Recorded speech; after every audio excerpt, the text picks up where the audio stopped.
Point అంటూ ఒకటి ఉంటుంది కదా, దాన్ని సెటరేట్ చేసుకోలేకపోయిన పరిస్థితి వచ్చిందా అని. ఇక్కడ పంతన్ నానాజీకి టికెట్ ఇవ్వాలండి, నాదెండ్ల మనోహర్కి చిడతలు కొట్టే పంతన్ నానాజీకి టికెట్ ఇవ్వాలండి. పంతన్ నానాజీ అనే వ్యక్తి డబ్బులు వసూలు చేసి కేవలం ఇంకా ఎమ్మెల్యే అవ్వకుండానే చుట్టుపక్కల గ్రామాల్లో చుట్టుపక్కల ఇక్కడ ఇండస్ట్రీస్ దగ్గర డబ్బులు ఎలా వసూలు చేస్తారో పవన్ కళ్యాణ్ గారికి తెలుసండి.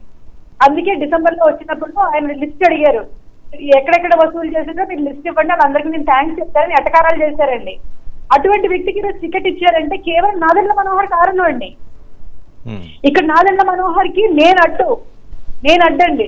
ఆ రోజు చంద్రబాబు నాయుడు గారు ఒక లిస్ట్ అనౌన్స్ చేస్తే, ప్రింటెడ్ లిస్ట్ అనౌన్స్ చేస్తే, ఇక్కడ ఆ రోజు మా దౌర్భాగ్యం, చిన్నపాటి దౌర్భాగ్యం 5 టికెట్లకు గాను గబగబా చేతితో రాసి లెటర్ హెడ్ కూడా లేకుండా ఒక బుక్ ఇచ్చారండి. జనసేన ఆ పార్టీ బుక్ అనుకుంటే ఆ బుక్ లో చూపించారండి. ఆయన చదివేశారు. అంటే ఆయనకి ఎంత ఇన్సెక్యూరిటీ లేకపోతే నాదెండ్ల మనోహర్ కొంటున్నారని అనౌన్స్ చేస్తున్నారండి. అసలు ఆ వ్యక్తికి కాకినాడలో ఎలాంటి ఐడియర్ సర్వే చేశారని చెప్తున్నారు. ఐడియర్ సర్వే చేయడానికి ఎంతమంది, ఎలాంటి సర్వే జరిగిందండి? అసలు అతను ఎలాంటి కార్యక్రమాలు చేస్తాడో, తెల్లారు లేస్తే పేకాటల్లో క్లబ్బుల్లో ఎలా కూర్చుంటాడో అవన్నీ చెప్పలేదండి మరి సర్వేల్లో, అవన్నీ చూపించలేదా? సిగరెట్లు ఆడవాళ్ళు కూడా చూడకుండా సిగరెట్లు కాలుస్తూ ఉంటాడండి ఎదురుకుండానే. మేము కూర్చుంటే మేమందరం కలిసి పార్టీ కార్యక్రమాలు చేస్తుంటే ఒక చెట్టు కింద నుంచి ఒక నిమిషం అలసిపోయి నుంచుంటే మా ఎదురుకుండానే సిగరెట్లు కాలుస్తాడండి. అంత పనికి మాత్రం ఈ రోజు ఐవీఆర్ వచ్చిందంటే పెద్దోడంటే నా వెనకాల ఒక ఫాలోవర్ అండి పంతన్ నానాజీ అనే వ్యక్తి. నేను మేయర్గా చేసినప్పుడు నాకు నగర అధ్యక్షుడు అండి. నేను చొక్కాలు పంపిస్తాను మీకు కావాలంటే. నాకు ఐడియా ఉంది సరోజ గారు, నాకు అన్ని ఐడియా ఉన్నాయి. నా పేరు చెప్పుకుని అతను అపాయింట్మెంట్ తీసుకున్నాడండి. రాజశేఖర రెడ్డి గారు ముఖ్యమంత్రిగా ఉన్నప్పుడు, రోసయ్య గారు ముఖ్యమంత్రిగా ఉన్నప్పుడు అక్కడ హైదరాబాద్ లో జరిగే ఏ కార్యక్రమం కానీ లోపలికి వెళ్ళంటే నా ఐడెంటిటీతో వెళ్ళేవాడండి.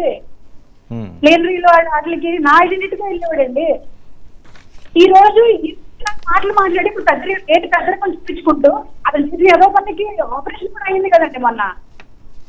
మరి అటువంటి వ్యక్తికి ఈ రోజు ఏ రకంగా ఇచ్చారండి? కళ్యాణ్ గారు మాట్లాడితే ఉడుకు రక్తం కావాలి, వేరే మహిళలు కావాలి, యువత కావాలి అంటారు. ఈ 21 టికెట్లని ఒక యువతను చూపించాలండి, ఒక ఉడుకు రక్తం చూపించాలండి.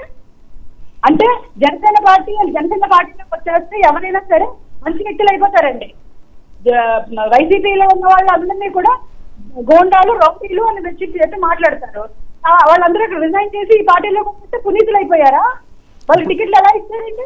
ఓకే, ఇప్పుడు మీరు రాజీనామా చేశారు, అక్కడి నుంచి ఎవరైనా మాట్లాడడం జరిగిందా? మీ శ్రేయోభిలాషులు లేకపోతే ఎందుకమ్మా ఇలా చేశారని అవేమైనా వచ్చినాయి అండి?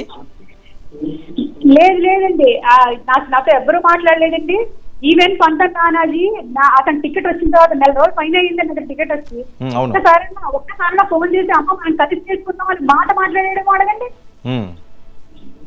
మరి మనోహర్ గారు అంత ఇదిగా ఉన్నప్పుడు సంయానం చేయాలి కదండి, కూర్చోబెట్టి వర్క్ చేయండి, నేను ఉన్నాను అని మాట చెప్పారండి.